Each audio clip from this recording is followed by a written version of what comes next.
Hello students, कैसे हैं आप सब। मैं हूं आफरीन खान और जैसे कि आपको पता है कि हम HCV लगा रहे हैं। जो चैप्टर करेंटली हम कर रहे हैं वो है centre of mass, linear momentum and collision. उसके स्टार्टिंग के 1 to 40 क्वेश्चंस हम पहले की वीडियोस में देख चुके हैं। आज हम 41 से 50 तक के क्वेश्चंस लगाएंगे इस वीडियो में। तो चलिए स्टार्ट कर लेते हैं। तो आज का जो पहला क्वेश्चन है वो है क्वेश्चन नंबर 41। मैं रीड आउट कर रही हूँ। A block of mass 2 kg is moving on a frictionless horizontal surface with a velocity of 1 meter per second. Frictionless horizontal surface है, ठीक है। ब्लॉक ऑफ मास 2 kg है। कितनी वेलोसिटी से चल रहा है? 1 मीटर पर सेकेंड की वेलोसिटी से ये वाला block. Towards another block of equal mass kept at rest. इस वाले ब्लॉक की तरफ चल रहा है, रेस्ट पे ये वाला ब्लॉक।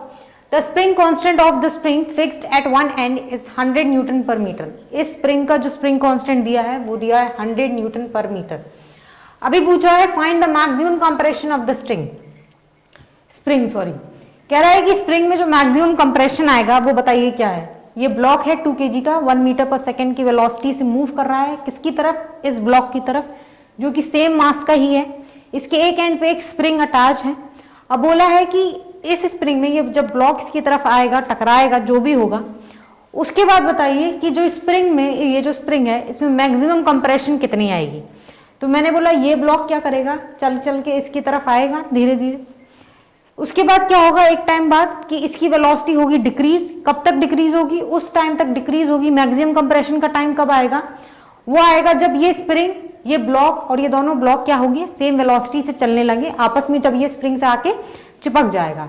तो मैंने बोला कि मान लीजिए जो कॉमन वेलोसिटी से ब्लॉक चलने लगे होंगे जब, तो सिस्टम कुछ यूं दिखाई देने लगा होगा ऐसे करके। इस वक्त जो इस स्प्रिंग में मैक्सिमम कंप्रेशन आया है, मैंने बोला वो x मान लेते हैं, ठीक है। मैंने बोला ये ब्लॉक, ये पूरा सिस्टम किससे जा रहा है, कुछ v वेलोसिटी से आगे की तरफ जा रहा होगा। पूरा सिस्टम v वेलोसिटी से आगे की तरफ इस डायरेक्शन में जा रहा होगा। तो मैंने बोला हॉरिजॉन्टल डायरेक्शन में तो कोई फोर्स नहीं है, no external force in horizontal direction. तो मैंने बोला हॉरिजॉन्टल डायरेक्शन में तो हम क्या करते हैं, मोमेंटम कंजर्व कर लेंगे।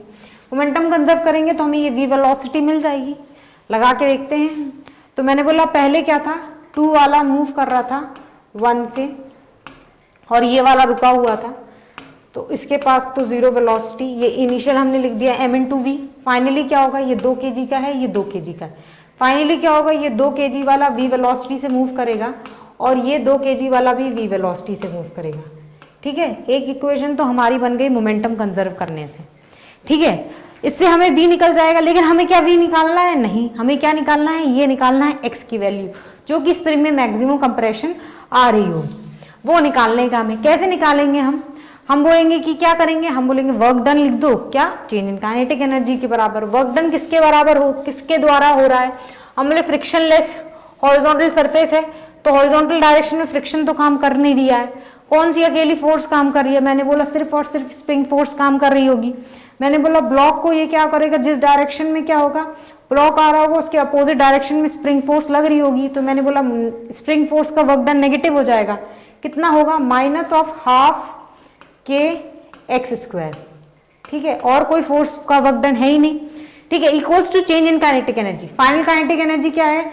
12m2 × v², इस वाले के द्वारा, प्लस ऑफ 12m2 × v², ठीक है।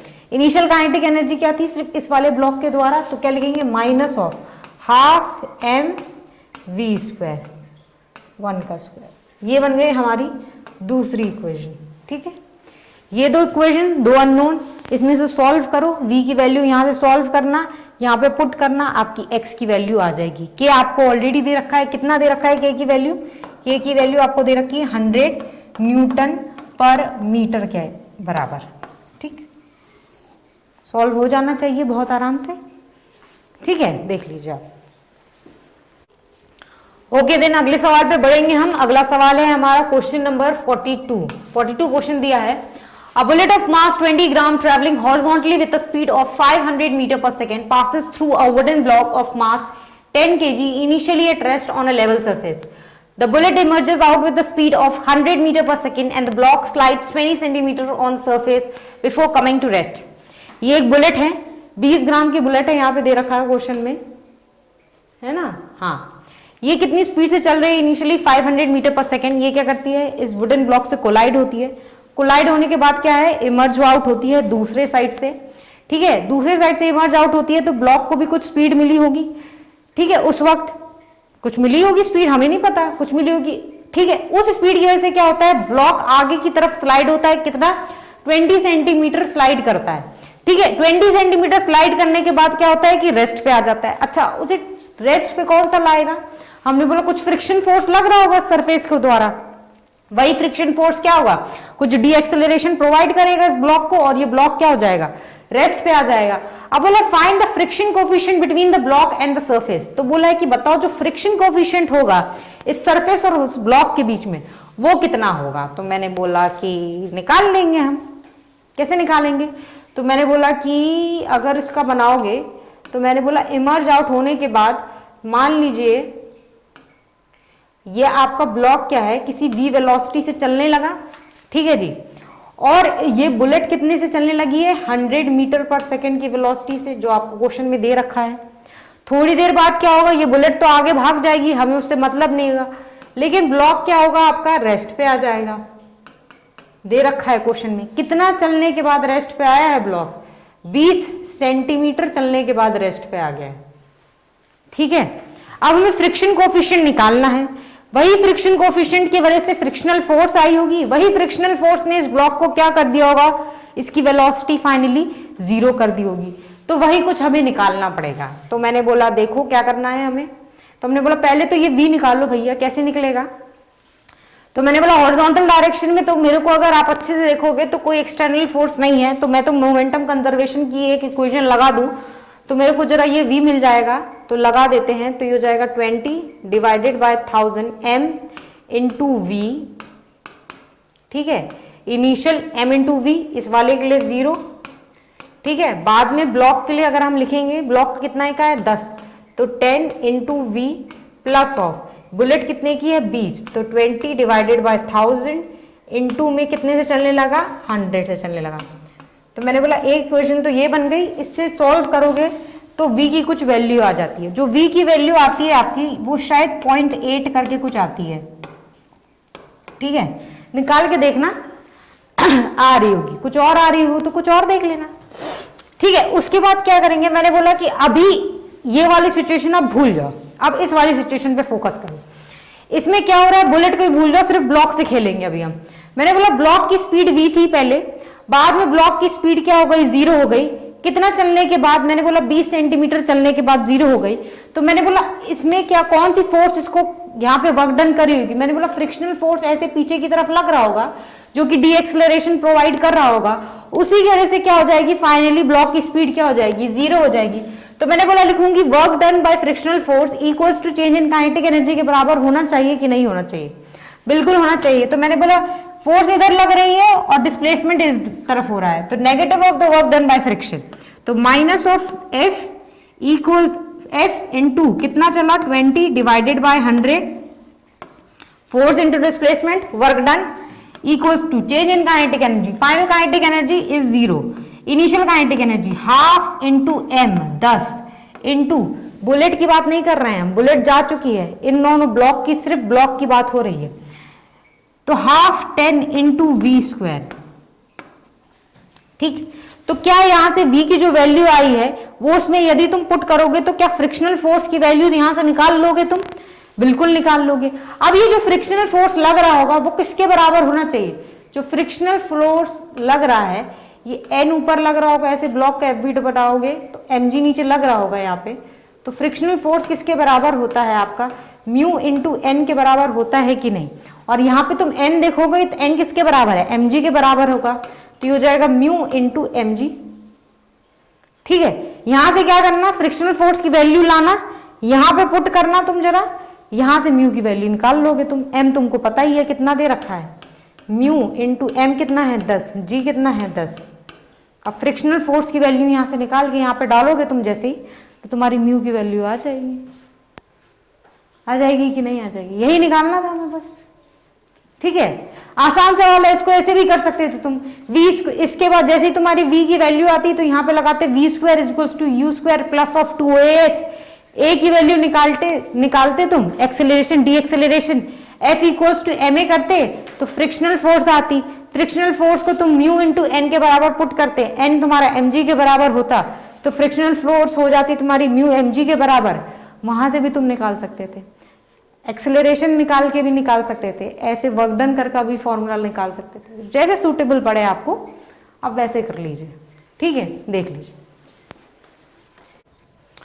ओके देन, अगले सवाल पे बढ़ेंगे हम। अगला सवाल है हमारा क्वेश्चन नंबर 43 क्वेश्चन है।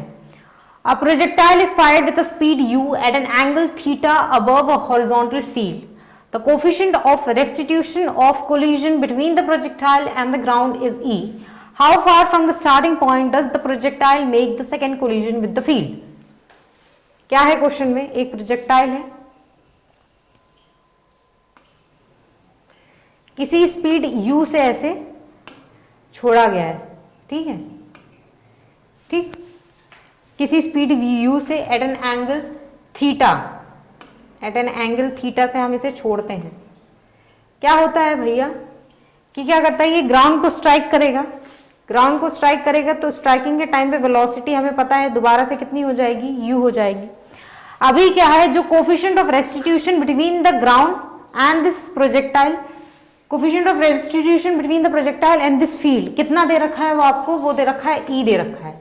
तो मैंने बोला उसके बाद क्या होगा कि कुछ वेलोसिटी आएगी, फिर से बात प्रोजेक्टाइल के पास, हमें नहीं पता कि कितनी वेलोसिटी आएगी, हमने बोला मान लीजिए यू डैश वेलोसिटी आती है। उसके बाद फिर से प्रोजेक्टाइल आके फिर से क्या करता है, ग्राउंड से कोलाइड करेगा, कितनी वेलोसिटी से कोलाइड करेगा, यू डैश वेलोसिटी से कोलाइड करेगा। मैंने बोला ऐसे ही क्या आएगी, हर बार वेलोसिटी ऑफ कोलिजन क्या हो जाएगी, चेंज, आफ्टर कोलिजन क्या हो जाएगी, चेंज होती जाएगी। आफ्टर कोलिजन क्या होगी, वेलोसिटी चेंज हो जाएगी। क्यों चेंज हो जाएगी, क्योंकि कोफिशिएंट ऑफ रेस्टिट्यूशन प्रेजेंट है ग्राउंड में।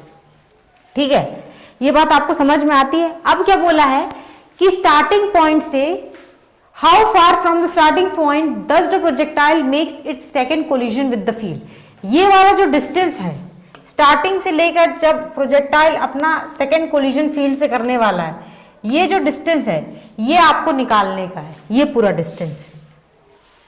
कैसे निकालेंगे, तो हमें ये वाला डिस्टेंस तो पता है, ये वाला डिस्टेंस क्या हो जाएगी, इसी प्रोजेक्टाइल की रेंज हो जाएगी।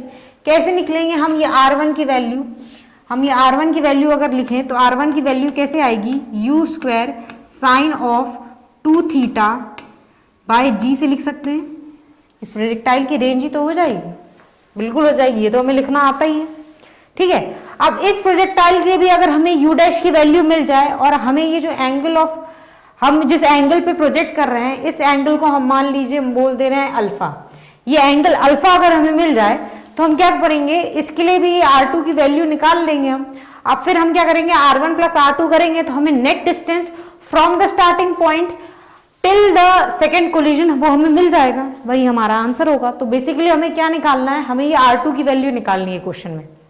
ठीक है, आता है समझ में। इस r2 की वैल्यू निकालने के लिए हमें क्या चाहिए, इस u डैश और इस अल्फा की वैल्यू चाहिए। कैसे निकालेंगे देख लीजिए। ठीक है, तो मैंने बोला बहुत प्रेम से क्वेश्चन देखना, क्वेश्चन अच्छा है। तो मैंने बोला जरा इस प्रोजेक्टाइल के अगर दो कंपोनेंट, इस वेलोसिटी u के अगर दो कंपोनेंट तुम करोगे, तो मैंने बोला ये आ कैसे लड़ा है ये u, तो इसके दो कंपोनेंट होंगे। कैसे, एक ऐसे जाएगा और एक ऐसे वर्टिकल में कंपोनेंट होगा। ये वाला कंपोनेंट क्या होता है आपका u cos थीटा, ठीक है, और ये वाला कंपोनेंट क्या होता है आपका u sin थीटा। ठीक, हॉरिजॉन्टल में तो कोई फोर्स है नहीं, तो हॉरिजॉन्टल कंपोनेंट तो क्या हो जाएगा, हमेशा ही सेम हो रहेगा। कितना रहेगा, u cos थीटा के बराबर होगा इस वाले के लिए भी। ठीक है, लेकिन वर्टिकल कंपोनेंट क्या हो जाएगा, बदल जाएगा, जिसकी वजह से क्या हो जाएगी कि ये u ना रह के u डैश हो जाएगी वेलोसिटी। ठीक है, कैसे से बदलेगा, तो मैंने बोला मान लीजिए ये जो u डैश है इसका जो एक कंपोनेंट आता है, मैंने बोला v वर्टिकल कंपोनेंट, और हॉरिजॉन्टल कंपोनेंट तो कितना ही दे रखा है आपको, u cos थीटा के बराबर ही दे रखा है। मैं इस पॉइंट पे वर्क कर रही हूँ अभी। तो मैंने बोला कोफिशिएंट ऑफ रेस्टिट्यूशन अगर e दे रखा है, तो मैंने बोला e will be equals to velocity of separation that is v upon में वेलोसिटी ऑफ अप्रोच कितनी हो जाएगी, u sin थीटा के बराबर। तो जो हमारी v की वैल्यू यहाँ से निकल के आती है वो कितने के बराबर आती है, v will be equals to eu sin theta के बराबर।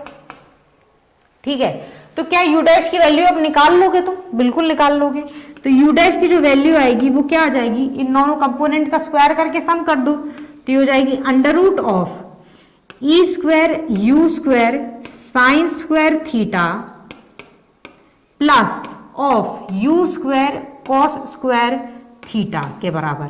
ठीक, हमें यू डैश निकालना था, हमारा यू डैश तो निकल गया।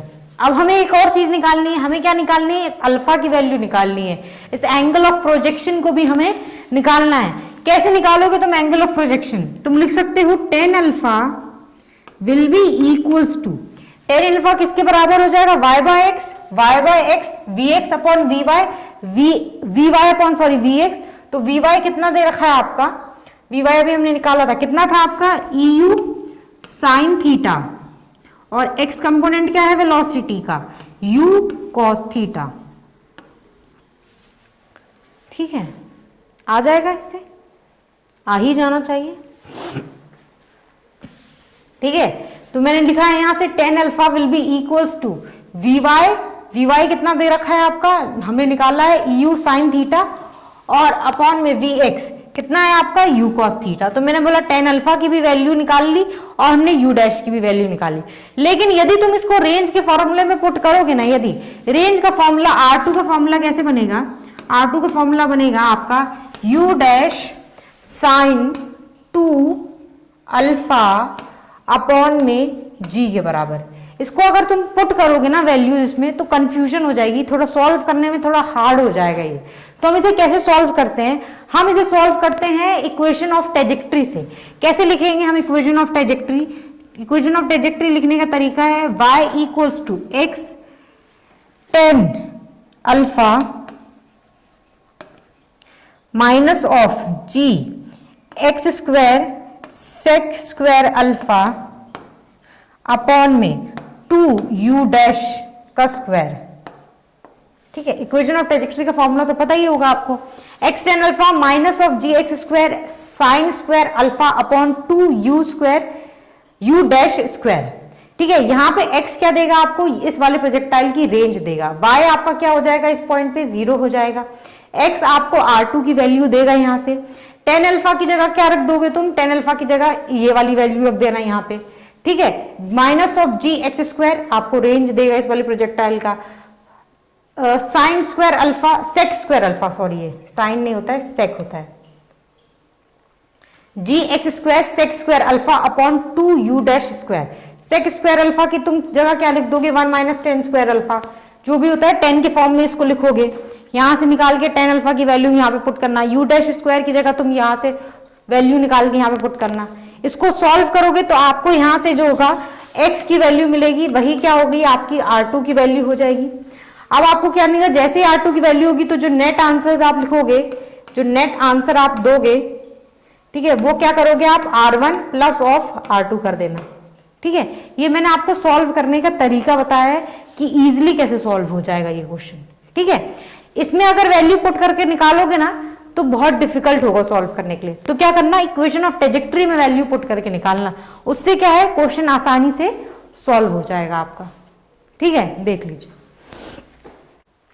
ओके, देन अगले सवाल पे बढ़ेंगे हम। अगला सवाल है हमारा question number 44। A ball falls on an inclined plane of inclination theta from a height h above the point of impact and makes a perfectly elastic collision. Where will it hit the plane again? ठीक है, question में क्या दिया है कि ये एक incline plane है मान लीजिए। ठीक है, थोड़ा खराब बन गया है, इसको सही से बना दें। एक इंक्लाइन प्लेन है, कितना है एंगल ऑफ इंक्लिनेशन थीटा है, एक बॉल है वो कुछ height h above this horizontal, ऐसे क्या करती है, कुछ हाइट h अबव से क्या करती है, इस इंक्लाइन प्लेन पे क्या करती है,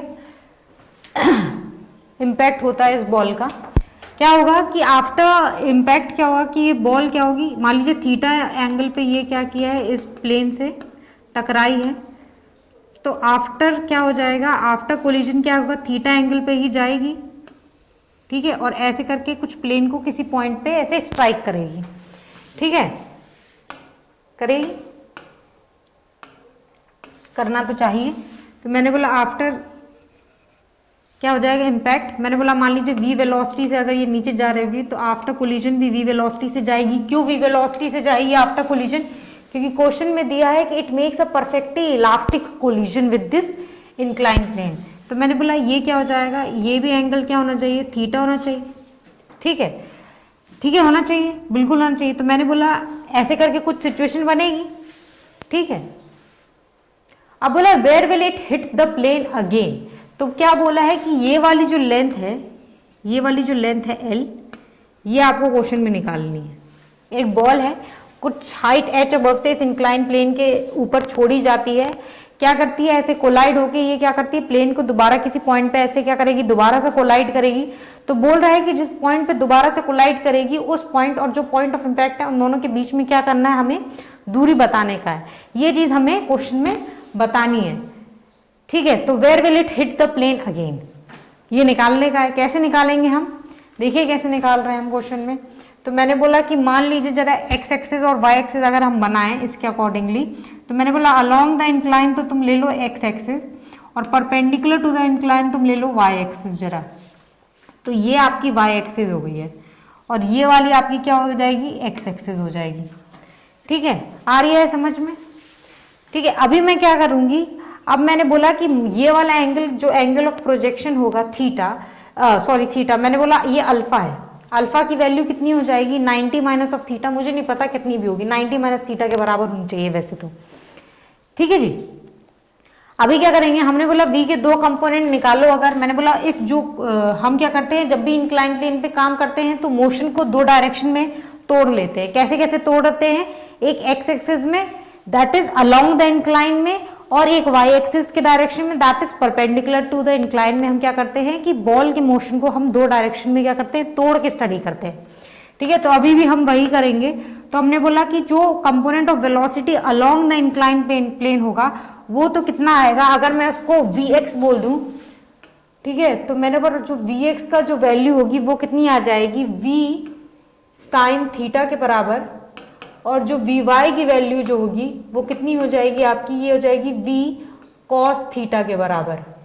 ठीक है, मैंने बोला g कुछ ऐसे लग रहा होगा डाउनवर्ड्स, तो मैंने बोला g को भी दो भाग में तोड़ो, ऐसे और ऐसे। ठीक है, तो g x की जो वैल्यू हो जाएगी वो कितनी हो जाएगी, g साइन थीटा के बराबर, और g y की वैल्यू कितनी हो जाएगी आपकी, g कॉस थीटा के बराबर। ठीक है, इतना तो हमें दिखता है। मैंने बोला ये जो v है ये कितना होगा, तो मैंने बोला जब भी किसी बॉल को किसी हाइट h अबव से छोड़ेंगे, फ्री फॉल कराओगे, तो after covering a height h velocity of ball will become कितनी हो जाएगी, अंडर रूट ऑफ 2gh के बराबर हो जाएगी कि नहीं। कैसे निकाला, मैंने थर्ड इक्वेशन ऑफ मोशन लगाई है, v square is equals to u square plus of 2as, put करना, वैल्यू निकलेगी आपकी v। तो मैंने बोला ये भी v क्यों होगा, क्योंकि elastic collision, perfectly elastic collision था, तो आफ्टर कोलिजन जो वेलोसिटी होगी, जो पहले कोलिजन की वेलोसिटी थी उसी के बराबर होगी। मैंने बोला ठीक है। अब मैंने क्या किया, मोशन को दो डायरेक्शन में तोड़ा है। मैंने बोला पहले y डायरेक्शन में लिखेंगे हम और x डायरेक्शन में स्टडी करना है। ठीक है, तो मुझे बोला x डायरेक्शन में मुझे डिस्प्लेसमेंट निकालना है, y डायरेक्शन में तो क्या है, मोशन का कुछ करने का ही नहीं है। तो मैंने बोला अगर y डायरेक्शन में पहले मैं इक्वेशन निकाल लगाऊं और मैं टाइम की वैल्यू निकाल लूं कि यहां तक पहुंचने में बॉल को कितना समय लगेगा, उसके बाद क्या करूंगी, जो मेरी इस डायरेक्शन में वेलोसिटी और एक्सेलरेशन दिया होगा, जो भी दिया होगा उससे मैं खेलूंगी, तो x डायरेक्शन में मैं क्या करूंगी, l की वैल्यू निकालूंगी। तो y डायरेक्शन में अगर मैं सेकेंड इक्वेशन ऑफ मोशन लगाऊं, कैसे लगाऊंगी, s equals to ut minus of half a t square. s क्या है, displacement in y direction 0, equals to u कितना है इनिशियली, u कितना है मेरा v sine theta, sorry v cos theta के बराबर है। तो कितना है, v cos theta t time minus of half a कितना है आपका, a जी वाई के बराबर g कॉस थीटा इनटू में t स्क्वायर। यहां से t की जगह अगर तुम वैल्यू अगर निकाल लो तो एक t से तो t गया, तो t की वैल्यू कितनी आ जाएगी, 2v बाय g के बराबर। v कितना दे रखा है, अंडर रूट ऑफ 2gh, उठा के इसमें पुट कर देना। अब एक्स डायरेक्शन में भी सेम इक्वेशन लगेगी। क्यों लगेगी एक्स डायरेक्शन में सेम इक्वेशन? क्योंकि एक्सेलरेशन प्रेजेंट है और हमें डिस्प्लेसमेंट निकालना है एक्स डायरेक्शन में। तो दोबारा से लगाओ, s equals to u t minus of half a t square. Minus की जगह प्लस हो जाएगा, क्योंकि जिस डायरेक्शन वेलोसिटी उसी डायरेक्शन में एक्सेलरेशन है हमारा। तो मैंने बोला s की जगह तो l लिख दो इक्वल्स टू u। कितना है भैया x में? v sine theta t। क्या तुमने निकाल लिया है? बिल्कुल। 2v बाय g के बराबर प्लस ऑफ हाफ a कितना है आपका? a कितना है? v इन x direction g sine theta के बराबर, g साइन थीटा इंटू में t स्क्वायर की जगह 2v बाई जी रखो।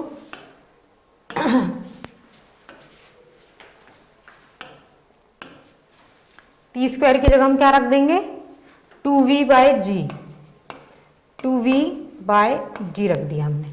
क्या यहां से l की वैल्यू निकाल लेंगे आप? निकाल तो लेनी चाहिए। v की वैल्यू इसमें पुट करना, t की वैल्यू ऑलरेडी मैंने निकाल के इसमें पुट कर दिया है। ठीक है, हमने कुछ नहीं किया। हमने मोशन को जिस तरीके से हम इंक्लाइन प्लेन के क्वेश्चन सॉल्व करते हैं, कैसे सॉल्व करते हैं कि हम मोशन को दो डायरेक्शन में हम क्या करते हैं, तोड़ लेते हैं, एक एक्स डायरेक्शन में, एक वाई डायरेक्शन में, उसके बाद हम खेलते हैं। हमने वही किया। हमने वाई डायरेक्शन की वेलोसिटी लिखी, हमने वाई डायरेक्शन की एक्सेलरेशन, वाई डायरेक्शन की वेलोसिटी लिखी, वाई डायरेक्शन की एक्सेलरेशन, एक्स डायरेक्शन की वेलोसिटी, एक्स डायरेक्शन की एक्सेलरेशन, दोनों पे हमने क्या कर दिया? इक्वेशन ऑफ मोशन पुट कर दिया। एक जगह से हमने टाइम की वैल्यू निकाली, दूसरी जगह हमने टाइम की वैल्यू पुट कर दी। उससे हमारा क्या आ जाएगा? हमारा displacement in x direction that is along the incline plane हमारा आ जाएगा। ठीक है, तो क्वेश्चन होना चाहिए। क्वेश्चन आसान है, देख लीजिए। ओके देन नेक्स्ट सवाल पे करेंगे, हम पहुंचेंगे। नेक्स्ट सवाल है हमारा question number 45। Solve the previous problem if the coefficient of restitution is e, theta is 45 degree and e is 3/4 and h is 5 metre. पिछले ही जैसा सवाल है, लेकिन अभी क्या है कि हमारे पास कोफिशिएंट ऑफ रेस्टिट्यूशन कितना दे रखा है? 3/4। अगर 3/4 हमारा दे रखा है और कोलिजन हमारा परफेक्टली इलास्टिक नहीं है, तो क्या है कि आफ्टर कोलिजन वेलोसिटी सेम रहेगी। यदि वेलोसिटी सेम नहीं होगी तो आफ्टर कोलिजन क्या है? रिफ्लेक्शन के बाद क्या है? ये बॉल कैसी जाएगी? कुछ ऐसी जाएगी। दिखाती हूँ मैं आपको। मान लीजिए ये इंक्लाइन प्लेन है थीटा डिग्री पे, ये कोई बॉल आएगी। इसको सवाल को मैं दूसरी तरीके से सॉल्व करना आपको सिखा रही हूँ मैं। तो मैंने बोला h हाइट से मान लीजिए ये ऐसे v वेलोसिटी से कुछ नीचे आई है। तो मैंने बोला अभी ये क्या है कि परपेंडिकुलर के साथ कितना डिग्री बनाई है? थीटा डिग्री पे है, ऐसे इंसिडेंट हुई है। आफ्टर कोलिजन क्या होगा? इस परपेंडिकुलर से मैंने बोला ये कितने एंगल पे गई? मान लीजिए अल्फा एंगल पे ऐसे डेविएट हो गई। क्यों? थीटा डिग्री पे ही क्यों डेविएट नहीं हुई? वो इसीलिए डेविएट नहीं हुई क्योंकि अभी हमारा जो कोलिजन है वो परफेक्टली इलास्टिक नहीं है, तो कुछ ना कुछ वेलोसिटी में क्या आया होगा? चेंज आया होगा। मैंने बोला मान लीजिए कोलिजन के बाद जो वेलोसिटी हो जाएगी वो कुछ यू हो गई होगी। ठीक है, मैंने बोला बॉल कैसे आएगी? बॉल ऐसे करके कुछ ऐसे इंक्लाइन पे टक करेगी पहले। तो मैंने बोला ये जो डिस्टेंस एल है ये हमें क्वेश्चन में निकालने का है।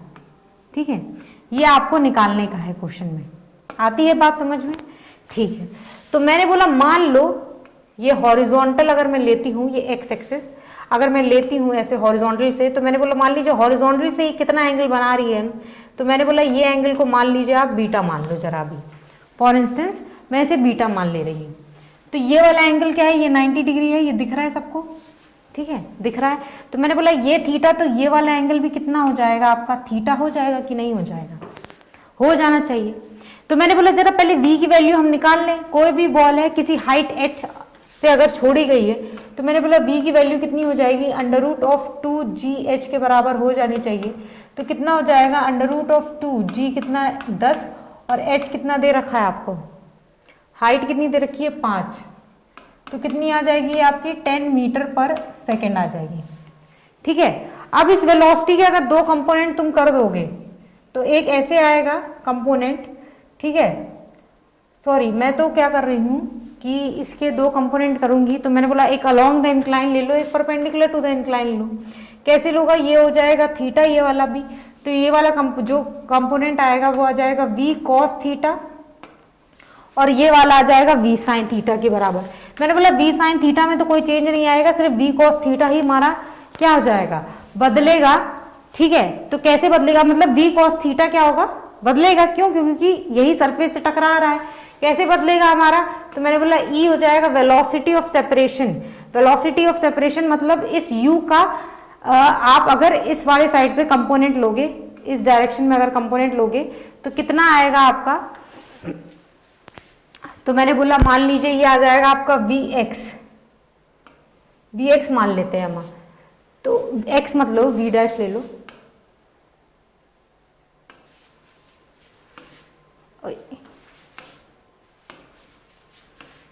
अरे क्या हो रहा है भाई, कैसे आएगा चेंज इस डायरेक्शन में, परपेंडिकुलर टू द इंक्लाइन में, इंक्लाइन की वजह से ये u है ना, तो u के दो कंपोनेंट बनेंगे, एक ऐसे और ऐसे करके आएंगे। ठीक है, ऐसे करके u है आपका। ठीक है, तो मैंने बोला इसका v1 वाला कंपोनेंट और ये v2 मान ले रहे हैं, तो मैंने बोला v1 कैसे लिखोगे आप, तो v1 क्या हो जाएगा, velocity of separation upon velocity of approach, that is v cos theta. तो v1 की वैल्यू किसके बराबर आ जाएगी, e v cos थीटा के बराबर आपकी आ जाएगी कि नहीं आ जाएगी, आ जाएगी। मैंने बोला v2 की वैल्यू किसके बराबर हो जाएगी, v2 की वैल्यू किसके बराबर हो जाएगी, ये जो v2 की वैल्यू किसके बराबर हो जाएगी, ये तो v sin थीटा के बराबर ही हो जाएगी। ठीक है, इसमें तो कोई चेंज नहीं आएगा, बिल्कुल नहीं आएगा। ठीक है, आती है बात समझ में, बिल्कुल आती है बात समझ में। अभी क्या होगा, अगर मैं नेट u की वैल्यू लिखूं तो कैसे लिखूंगी, नेट u की वैल्यू क्या हो जाएगी, अंडर रूट ऑफ v1 का स्क्वायर प्लस ऑफ v2 के स्क्वायर के बराबर आ जाएगा। आता है ये चीज, बिल्कुल आना चाहिए। अरे वेलोसिटी के दो कंपोनेंट थे, दोनों कंपोनेंट को कंपाइल करके हमने वेलोसिटी की वैल्यू लिख दी। ठीक है, अब मैंने बोला ये अल्फा एंगल है, ये अल्फा एंगल बना है इससे, ऐसे करके देखोगे, अगर ये बहुत हौश पौश हो गया, थोड़ा सा मैं इसको रब कर रही हूँ। ठीक है, ठीक है, अभी दिख रहा है आपको। तो मैंने बोला ये हमारा क्या है, आफ्टर कोलिजन ऐसे करके बॉल जाती है, आफ्टर कोलिजन हमारी बॉल कुछ यूं गई है ऐसे करके। तो मैंने बोला ये अल्फा एंगल बना रही है इससे परपेंडिकुलर से, तो मैंने बोला इस अल्फा की वैल्यू क्या निकालोगे, तो मैंने बोला tan अल्फा को क्या लिख सकते हो, tan अल्फा को आप इस u वेलोसिटी के इस वाले कंपोनेंट अपॉन इसके x वाले कंपोनेंट के बराबर लिख सकते हो, that is v2 bye v1 के बराबर लिखोगे तो क्या tan अल्फा की वैल्यू आ जाएगी, इसमें से tan अल्फा की वैल्यू आएगी आपकी, तो आप यहां से बीटा की वैल्यू, मैंने अभी मैं क्या कर रही हूं, जो हमारे x एक्सिस और y एक्सिस ऐसे में बने हुए ना, उनके रिस्पेक्ट में मैं सॉल्व कर रही हूँ। ठीक है, उनके रिस्पेक्ट में मैं क्वेश्चन सॉल्व कर रही हूँ। तो मैंने बोला यहाँ से अल्फा की वैल्यू निकल के आ जाएगी मेरी। ठीक है, v2 बाई v1 करूंगी तो मैं v2 बाई v1 क्या है, इस u वेलोसिटी के दो कंपोनेंट हैं, उसको मैंने v2 बाई v1 लिखा, तो क्या मेरी अल्फा की वैल्यू आ जाएगी, बिल्कुल आ जाएगी। अब ये वाला कायदे से देखोगे तो ये पूरा एंगल 90 डिग्री है, तो ये जो बीटा एंगल बना है हॉरिजॉन्टल से, वेलोसिटी ऑफ प्रोजेक्शन ही होगा, velocity of angle of projection ही है हमारा बीटा। कैसे, मैंने बोला हॉरिजॉन्टल से जो हमारी वेलोसिटी एंगल बनाती है उसी को हम क्या करते हैं, एंगल ऑफ प्रोजेक्शन बोलते हैं। तो मैंने बोला बीटा क्या है हमारा, angle of projection with the horizontal, ठीक है हमारा। कैसे निकलेगा मैंने बोला ये पूरा एंगल कितना है 90 डिग्री, तो मैंने बोला 90 degree minus of theta plus of beta, theta plus of alpha, sorry eraser दीजिए, थीटा प्लस ऑफ अल्फा लिखूंगी मैं, तो क्या यहां से मेरा एंगल ऑफ प्रोजेक्शन बीटा निकल के आ जाएगा, मेरा एंगल ऑफ प्रोजेक्शन बीटा निकल के आ गया। मैंने बोला ठीक है आ गया। मैंने बोला ये सब मैं क्यों कर रही हूँ, ये सब मैं इसीलिए कर रही हूँ ताकि मैं क्या कर सकूं, मैं इक्वेशन ऑफ ट्रेजेक्ट्री का वैल्यू पुट कर सकूं। तो मुझे उसके लिए जो जो चीजें चाहिए, मेरे को u की वैल्यू चाहिए, वो u की वैल्यू मैंने निकाल दी। मेरे को angle of projection with the horizontal कितना है बीटा, उसकी वैल्यू चाहिए, मैंने उसकी वैल्यू निकाल ली। अभी मुझे क्या चाहिए, y और x भी चाहिए। ठीक है, कैसे निकलेगा मेरा y और x, मैंने बोला l है, l y में कितना है, ये y डायरेक्शन है, ये x डायरेक्शन में कितना चला है y के डायरेक्शन में, तो मैंने बोला ये अगर थीटा है तो इस डायरेक्शन में कितना है, ये l cos theta, x axis x direction में, और वाई डायरेक्शन में कितना चला है, ये वाई डायरेक्शन में ये जो चला है वो कितना चला है, L sine theta, L sine theta चल रहा है और एक्स डायरेक्शन में एल कॉस थीटा चल रही है। ठीक है, तो मैंने बोला जो y की वैल्यू होगी वो कितनी हो जाएगी, नेगेटिव में चला है तो minus of l sine theta. ठीक है, और x में कितना चला है, x में कितना है इसका, एल कॉस थीटा चला है। ठीक है, तो मैंने बोला अगर इक्वेशन ऑफ ट्रेजेक्टरी इसमें लगा दी जाए कैसे लगेगी, y is equals to x tan beta, beta है ना, x tan beta minus of x square sec square beta g h square sec square beta by 2 u square. ठीक है, तो क्या इसमें से आप सब कुछ वैल्यू पुट करके एल की वैल्यू नहीं निकाल सकते हैं, बिल्कुल निकाल सकते हैं। एक तरीका ये भी है, पिछले वाले क्वेश्चन को भी हम इस तरीके से इक्वेशन ऑफ ट्रेजेक्टरी में लिख सकते थे। ठीक है, क्या किया मैंने बोला एंगल ऑफ प्रोजेक्शन मैंने निकाला, कैसे निकाला, मैंने बोला अल्फा की वैल्यू पहले मैंने निकाली। ठीक है, कैसे निकाली अल्फा की वैल्यू, मैंने बोला ये मुझे पता था वेलोसिटी ऑफ अप्रोच। ठीक है, मैंने सेपरेशन निकाला, वेलोसिटी ऑफ सेपरेशन के 2 कंपोनेंट थे, उस कंपोनेंट की मदद से मैंने अल्फा की वैल्यू निकाली। उस अल्फा की वैल्यू की मदद से मैंने क्या किया, मैंने angle of projection with the horizontal that is beta, angle of projection with the horizontally हम लिखते हैं इस फॉर्मूले में, हमने उसकी वैल्यू निकाल ली। मैंने बोला y में कितना चला होगा, मैंने बोला minus of l sine theta negative में चला, और x में कितना चला, एल कॉस थीटा चला, मैंने बोला वो लिख दिया।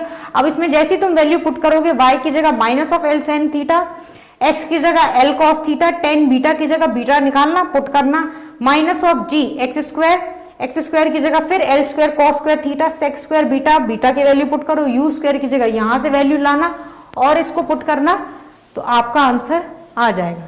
क्वेश्चन थोड़ा सा लेंथी जाएगा सॉल्व करते समय, करने का तरीका मैंने आपको बता दिया। जो पिछला वाला क्वेश्चन सॉल्व किया था वो भी बिल्कुल सेम तरीके से हम सॉल्व कर सकते हैं।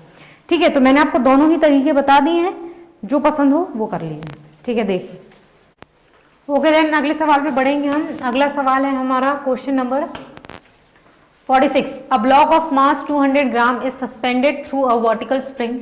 The spring is stretched by 1 centimeter when the block is in equilibrium. अच्छा, एक वर्टिकल स्प्रिंग से ऐसे एक ब्लॉक अटैच है। अभी जो स्प्रिंग में एक्सटेंशन है वो कितनी है, 1 सेंटीमीटर। और क्या बोला है कि ब्लॉक इक्विलिब्रियम है, तो ऊपर नीचे की फोर्स बैलेंस होंगी, तो स्प्रिंग में भी ऊपर की तरफ फोर्स कितनी होगी, kx, और नीचे कितना लग रहा होगा, mg। तो इक्विलिब्रियम में है तो ऊपर नीचे की फोर्स बैलेंस, तो k should be equals to mg। k हमें नहीं पता है, x कितना है हमारा 1 divided by 100 equals to m कितना है हमारा 200/1000, g कितना है 10। तो यहाँ से k की जो वैल्यू आई वो कितनी आई है आपकी, वो आई आपकी 200 शायद न्यूटन पर मीटर के बराबर। आगे क्वेश्चन दिया है, a particle of mass 120 gram is dropped on the block from a height 45 centimetre. एक पार्टिकल है, उसे क्या करते हैं, कितनी ऊंचाई से नीचे फेंकते हैं इस ब्लॉक की तरफ, 45 सेंटीमीटर से। क्या हुआ, the particle sticks to the block after the impact, find the maximum extension of the spring. ठीक है, तो मैंने बोला ऐसे कुछ सिचुएशन बनी होगी, स्प्रिंग में कुछ मैक्सिमम एक्सटेंशन आया होगा। ठीक है, और यहाँ पे क्या होगा, ऐसे पार्टिकल इस पे चिपक जाएगा। पार्टिकल 45 सेंटीमीटर से स्प्रिंग पे गिरा, उस समय स्प्रिंग में जो एक्सटेंशन थी इनिशियली वो कितनी थी, 1 सेंटीमीटर की थी। ठीक है, क्या हुआ उसके बाद कि ब्लॉक स्प्रिंग क्या है, फर्दर एक्सटेंड होगी, एक्सटेंड करके क्या हो जाएगी, एक पॉइंट तक आएगी, जिसके बाद क्या हो जाएगी, रुक जाएगा ये ब्लॉक। अभी क्या है, स्प्रिंग में क्या है, मैक्सिमम एक्सटेंशन इस समय प्रेजेंट हुई है। कब प्रेजेंट होगी, जब इसकी वेलोसिटी क्या हो जाएगी सिस्टम की, यहाँ पे 0 हो जाएगी इस पॉइंट पे। तो मैंने बोला जो फर्दर एक्सटेंशन आया है स्प्रिंग में, जो फर्दर एक्सटेंशन आया है स्प्रिंग में, फर्दर नेट नहीं बोल रही हूँ, मैंने बोला फर्दर एक्सटेंशन, जब पार्टिकल इसके ऊपर आकर चिपक गया तो मैंने बोला उसको मान लो x डैश। ठीक है, उसको क्या मान लिया है मैंने उसको x डैश मान लिया है। तो मैंने बोला कि मुझे क्या करना है, मैक्सिमम एक्सटेंशन निकालना है स्प्रिंग के लिए।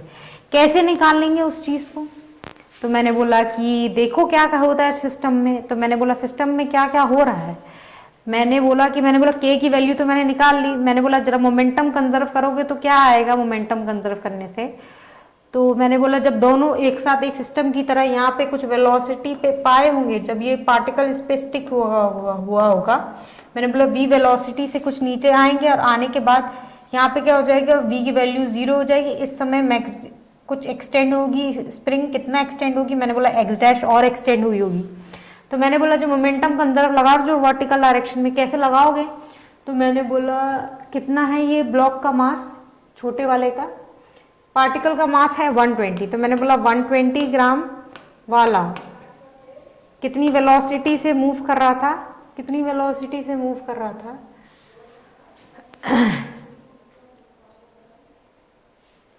वो वेलोसिटी निकालनी है, जस्ट चिपकने वाली वेलोसिटी। मैंने बोला जस्ट चिपकने वाला होगा तो कितने हाइट से गिरा है, 45 सेंटीमीटर को।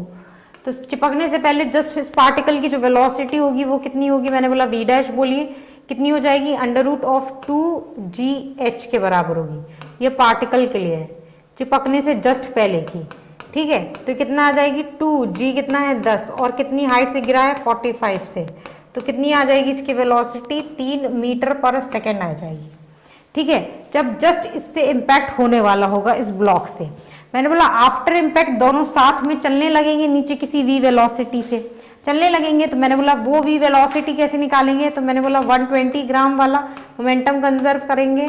120 ग्राम वाला कितनी वेलोसिटी से चल रहा था, पहले 3 वेलोसिटी से चल रहा था। ब्लॉक कैसे चल रहा था, 0 से चल रहा था। बाद में क्या हुआ, दोनों एक सिस्टम की तरह वर्क करेंगे, कितनी वेलोसिटी कैसे चलेंगे। तो मैंने बोला 120 gram divided by 1000 plus of block कितने का है 200 ग्राम डिवाइडेड बाय 1000 किसने से चलने लगे, मैंने बोला किसी v डैश वेलोसिटी से चलने लगे।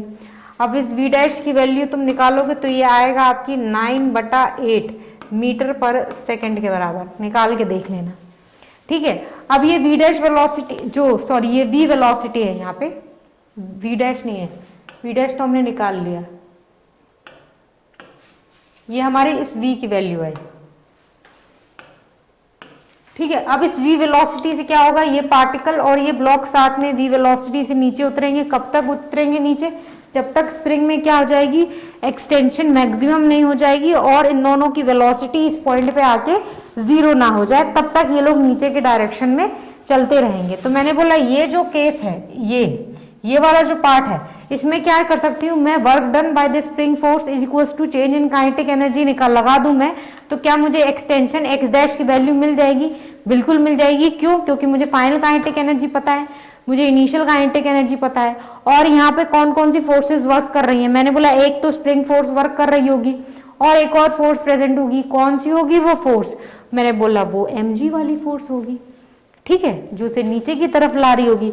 तो कैसे लिख दोगे, work done bye all the forces, तो मैंने बोला mg नीचे की तरफ, वर्क डन भी नीचे की तरफ, तो मैं लिखूंगी mg कितना चला नीचे के डायरेक्शन में, मैंने बोला x डैश, ठीक है।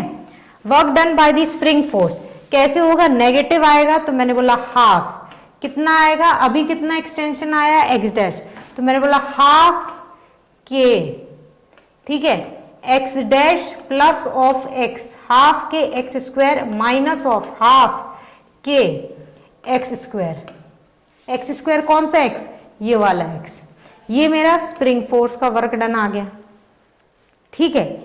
इक्वल्स टू किसके बराबर होगा, ये इसके बराबर होगा change in kinetic energy, final kinetic energy 0 minus of इस पॉइंट पे काइनेटिक एनर्जी कितनी थी, हाफ, m क्या लिखोगे, m लिखोगे दोनों ही का मास, m यहाँ पे ये जो m है वो किसके बराबर है, m यहाँ पे है 120 प्लस ऑफ 200 के बराबर, इतने ग्राम, दैट इज 320 ग्राम्स के बराबर। कितना आ जाएगी m की वैल्यू 0.32, ठीक है। Half m v square, v की जगह क्या लिखोगे 9/8 का स्क्वायर, क्या यहां से आपकी x डैश की वैल्यू आ जाएगी, ठीक है, आ जाना चाहिए, ठीक है। चलिए देख लीजिए। Okay then moving further to the next question, अगले सवाल पे बढ़ेंगे हम। अगला सवाल है हमारा क्वेश्चन नंबर 47, एक ही तरीके का सवाल है। A bullet of mass 25 gram is fired horizontally on a ballistic pendulum of mass 5 kg. ये बुलेट है 25 ग्राम की, किसी v वेलोसिटी से चल रही है और ये क्या है, इस मास पे जाके टकराती है। कितने का है ये मास? 5 kg का है एंड गेट्स एम्बेडेड इन, आके इसमें क्या होती है, फंस जाती है। If the centre of the pendulum rises by a distance of 10 centimetre, find the speed of the bullet. क्या होती है, बुलेट आती है किसी v स्पीड से, आने के बाद क्या होती है, इस ब्लॉक में क्या होती है, चिपक जाती है। चिपकने के बाद क्या होता है, ये जो पूरा सिस्टम है, this block plus this bullet का जो सिस्टम है वो कितना ऊपर चलता है, वो 10 सेंटीमीटर ऊपर राइज करता है। तो कह रहा है find the speed of the bullet, ये निकालना है। ठीक है, तो मैंने बोला कि इसके बाद सिनेरियो क्या बनेगा, तो कि ये ब्लॉक है और इसके अंदर ऐसे ये बुलेट आके घुस गई।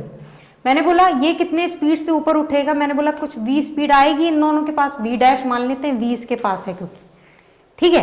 तो मैंने बोला कुछ स्पीड v डैश हो गई होगी इन दोनों, इस पूरे सिस्टम की, जिसकी वजह से क्या होगा, ये मास क्या है, ऊपर कितनी सेंटीमीटर राइज करेगा, 10 सेंटीमीटर राइज करेगा। ऐसे पेंडुलम है, स्पीड आई तो कैसे कुछ 10 सेंटीमीटर ऊपर तक चला है। ठीक है, ये आपको बोल रहा है। ठीक है जी, तो मैंने बोला 10 सेंटीमीटर जब ये ऊपर उठा होगा, ये ऐसे करके कुछ 10 सेंटीमीटर ऊपर उठा होगा, तो ये इस पॉइंट पे क्या हो जाएगी, इसकी वेलोसिटी 0 हो जाएगी, क्योंकि इसके आगे नहीं बढ़ पा रहा है, ये इसके आगे नहीं बढ़ पा रहा है ना। ठीक है, ठीक, तो मैंने बोला हॉरिजॉन्टल डायरेक्शन में मोमेंटम कंजर्व करो तो इस पूरे सिस्टम की वेलोसिटी v डैश मिलेगी।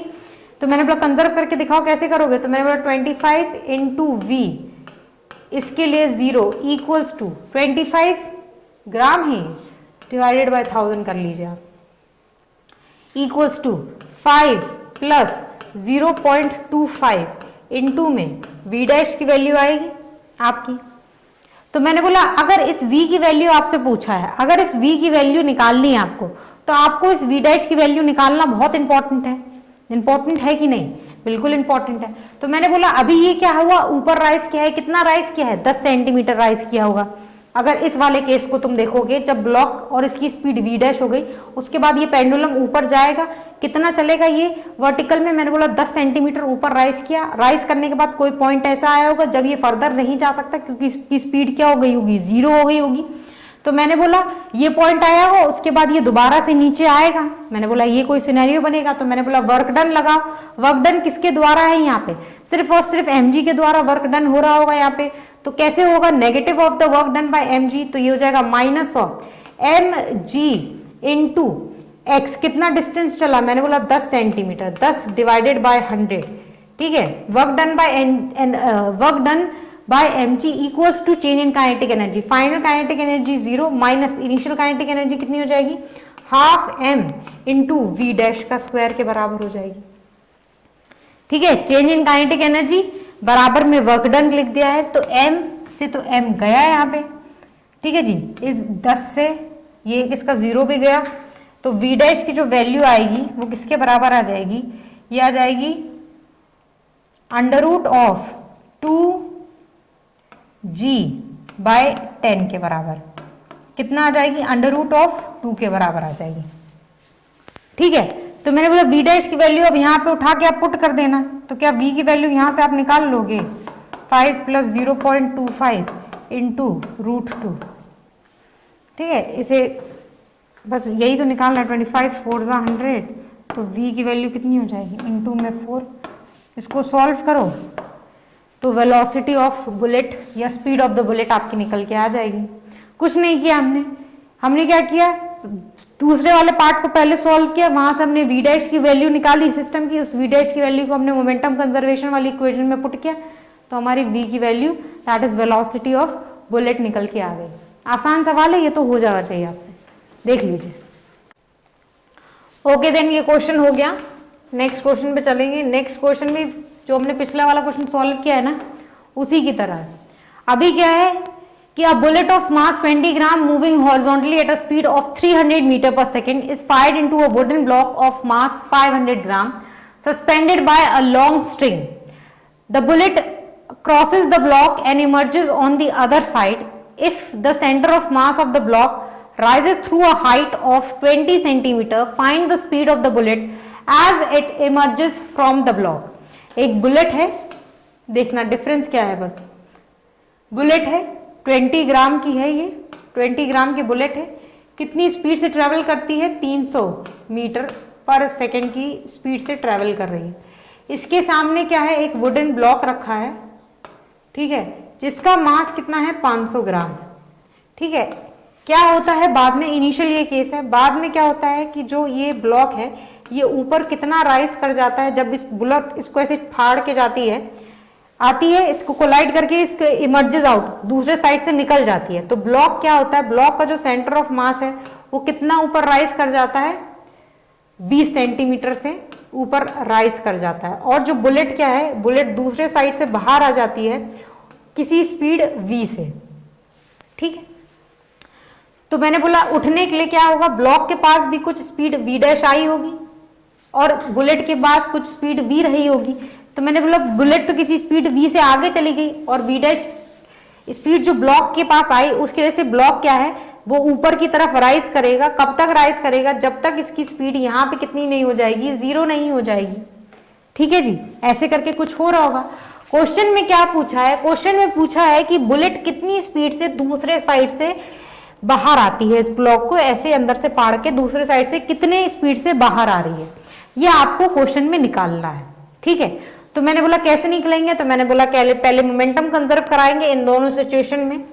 कैसे कराएंगे, हमने बोला 20 divided by 1000 m into v 300, no external force in horizontal direction, plus इस वाले के लिए 0 इक्वल्स टू, इसके लिए अगर तुम लिखोगे तो कितना लिखोगे, इसके लिए लिखोगे ब्लॉक कितने का है आपका, 500 ग्राम का है, तो लिखोगे 500 डिवाइडेड बाय 1000 इंटू में v डैश, ठीक है, प्लस ऑफ बुलेट कितने की आपकी 20 की, तो 20 डिवाइडेड बाय 1000 इंटू में v। ठीक, अभी आपको क्या रखा है, इनिशियली स्पीड की बुलेट की स्पीड दे रखी है। ठीक है, आपको v की वैल्यू निकालनी है जिससे बुलेट दूसरे साइड से बाहर आती है। उसके लिए क्या चाहिए आपको, ये v डैश की वैल्यू जो ब्लॉक के पास आई होगी after the bullet emerges from the other side, ये जो ब्लॉक की वेलोसिटी है जो v डैश यहाँ पे हुई है, अगर ये मिल जाए हमें तो हमारे पास क्या है, speed of bullet when it emerges from the other side, ये हमारे पास अपने आप आ जाएगी। हम पुट करेंगे v डैश की वैल्यू और हमारा इक्वेशन सॉल्व। ठीक है, तो सबसे पहले ये पता लगाना क्वेश्चन में बहुत इंपॉर्टेंट है कि हमें निकालना क्या है। उसे निकालने के लिए हमें क्या क्या निकालना पड़ेगा, हमने वो निकाल लिया है। ठीक है, तो v डैश की वैल्यू कैसे निकलेगी, जैसे हमने पिछले क्वेश्चन में निकाला था, तो हमने बोला ये वाली जो सिचुएशन बनी है ब्लॉक की कि ये ऊपर उठा है 20 सेंटीमीटर, 20 सेंटीमीटर उठा होगा, तो मैंने बोला वर्क डन हुआ होगा mg के द्वारा। ठीक है, वो किसके बराबर होगी, वो change in kinetic energy for this block होनी चाहिए। तो मैंने बोला वर्क डन बाय mg कैसे लिखोगे, माइनस ऑफ m। अभी क्या है, बुलेट इसके साथ नहीं है तो सिर्फ इस ब्लॉक को लेंगे हम, तो कैसे लिखोगे m, ठीक है, g h, कितना ऊपर उठा 20 सेंटीमीटर, माइनस क्यों लिखा है, क्योंकि mg नीचे लग रहा था और डिस्प्लेसमेंट ऊपर डायरेक्शन में, तो minus of mg h equals to change in kinetic energy. Final kinetic energy of for this block will be 0 minus of initial kinetic energy half. m क्या लिखोगे 500 बटा में 1000। क्यों, बुलेट को क्यों नहीं लिया, क्योंकि बुलेट तो है ही नहीं, वो तो बाहर आ गई ना। Half m into v dash का स्क्वायर, क्या v डैश के स्क्वायर की वैल्यू आ जाएगी इसमें से m घटा, तो v डैश की वैल्यू क्या इसमें से निकाल लोगे तुम, बिल्कुल निकाल लेना। यहाँ से जो वैल्यू आएगी वो वैल्यू उठा के यहाँ पे पुट करना, तो जो बुलेट की जो वेलोसिटी होगी, जो बुलेट बाहर निकलेगी दूसरे साइड से, वो आपका आंसर आ जाएगा। ठीक है, तो क्वेश्चन में पहले पता करना बहुत इंपॉर्टेंट है कि करने का क्या है, उसके बाद उसको करने के लिए क्या क्या और करने का है। ठीक है, तो वही हमने किया है, चलिए देख लें। Okay, then moving further to the next question, that is question number है हमारा 49। Two masses m1 and m2 are connected by a spring of spring constant k and are placed on a frictionless horizontal surface. Initially, the spring is charged through a distance of x0 When the system is released from rest, find the distance moved by the two masses before they again come to rest. ठीक है, initially तो spring में जो elongation है वो कितनी है, extension है सॉरी, x नॉट की है। तो मैंने बोला कि ये मासेस मान लीजिए m1 है और ये दूसरा मास है m2, ठीक है। तो मैंने बोला कि रेस्ट पे आने से पहले ये जो ब्लॉक m1 है वो इस डायरेक्शन में x1 चला है, और मैंने बोला m2 है वो जो इस डायरेक्शन में कितना चला है, x2 चला है, ठीक है। मैंने ये मान लिया है, ठीक। अभी क्या है, इनिशियली बोला है स्प्रिंग में एलोंगेशन कितनी थी, x नॉट थी, ये भी बोला है। तो मैंने बोला हॉरिजॉन्टल डायरेक्शन में अगर कोई फोर्स नहीं है तो क्या मैं ये लिख सकती हूँ m1 x1 is equals to m2 x2, लिख सकती हूँ, बिल्कुल लिख सकते हैं हम, ठीक है। और मैंने बोला कि जो स्प्रिंग में जो टोटल एनर्जी है जो पहले थी वो बाद में भी होनी चाहिए, कंजर्व होनी चाहिए टोटल एनर्जी स्प्रिंग में। तो क्या मैं लिख सकती हूँ, इनिशियली कितनी थी, हाफ के एक्स नॉट का स्क्वायर, बाद में कितनी हो जाएगी, हाफ के x1 plus of x2 minus of x not का स्क्वायर, ये बाद में हो गई। इनिशियली कितनी थी, हाफ के x नॉट स्क्वायर, बाद में कितनी हो जाएगी, हाफ के x1 plus x2 minus of x not का होल स्क्वायर, ठीक है। क्यों लिखा मैंने ये, मैंने बोला total energy in the spring should be conserve, ठीक है। मैंने बोला कोई फोर्स हॉरिजॉन्टल डायरेक्शन में नहीं है, तो मैंने बोला m1 x1 should be equals to m2 x2, बिल्कुल हो सकता है। तो ये हो जाएगा हाफ के से हाफ के कटा, तो यहां से x नॉट का स्क्वायर किसके बराबर आ जाएगा आपका,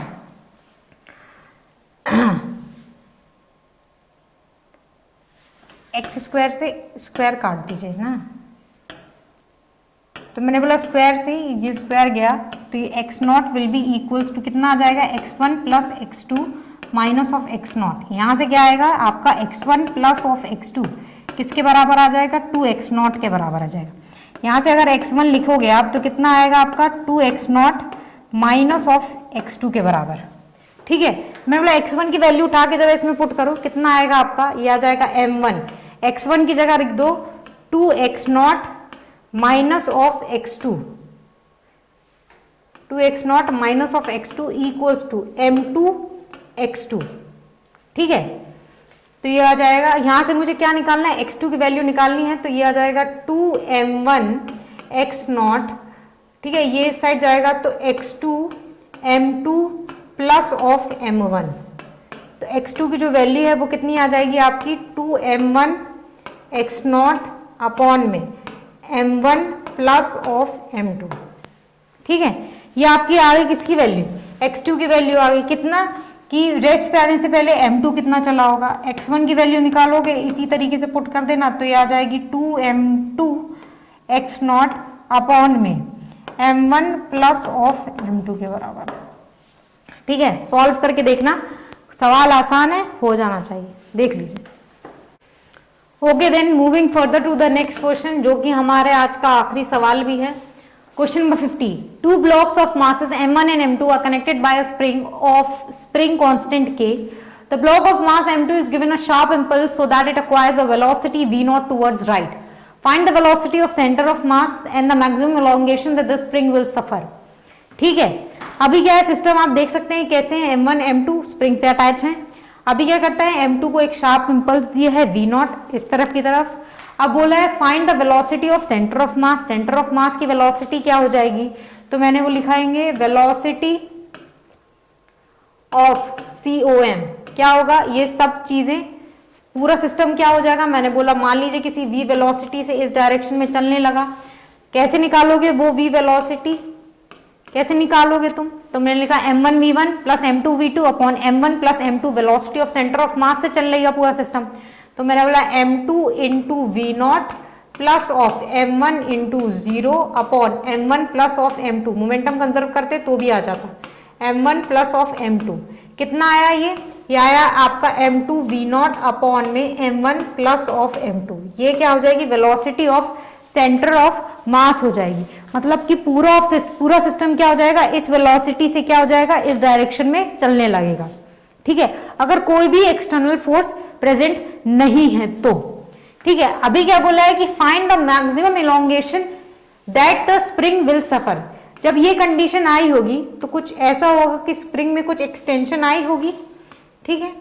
ये m2 वेलोसिटी, ये m2 मास, ये m1 मास, सॉरी m1 मास, और ये पूरा सिस्टम कैसे जा रहा होगा, मैंने बोला इस v वेलोसिटी से, ये जो v velocity, velocity of centre of mass से, मैंने बोला पूरा सिस्टम इस डायरेक्शन में जा रहा होगा। पहले कंडीशन ये थी, बाद में कंडीशन ये हो गई, तो मैंने बोला work done equals to change in kinetic energy लगाएं। वर्क डन किसके द्वारा हुआ है, मैंने बोला सिर्फ स्प्रिंग फोर्स के द्वारा वर्क डन हुआ है। क्या लिखेंगे, हाफ के एक्स स्क्वायर, ठीक है, equals to half final kinetic energy half m minus half m कितना है m1 plus of m2 v square minus initial kinetic energy कितना है half m2 into v naught का स्क्वायर, ठीक है। v की वैल्यू निकालो, इसमें रखो, x की वैल्यू आ जाएगी जो कि आपकी क्या हो जाएगी, maximum elongation that the spring will suffer के बराबर आ जाएगी, ठीक है। तो ये क्वेश्चन तो आसान है, यही हम करते आ रहे हैं, ये तो हो जाना चाहिए आपसे, ठीक है। तो इसके साथ क्या है कि आज के हमारे 10 क्वेश्चन का 50 तक हमने डिस्कशन अपना समाप्त कर लिया है। अगले वीडियो में हम अगले 10 क्वेश्चन सॉल्व करेंगे, शायद अभी 14 ही क्वेश्चन बाकी हैं इस चैप्टर के, तो वो सब साथ में ही हम देख लेंगे। तो ठीक है, हमारे साथ बने रहिए और इसी तरह हम आगे पढ़ते रहेंगे। चलिए ठीक है, अल्लाह हाफिज।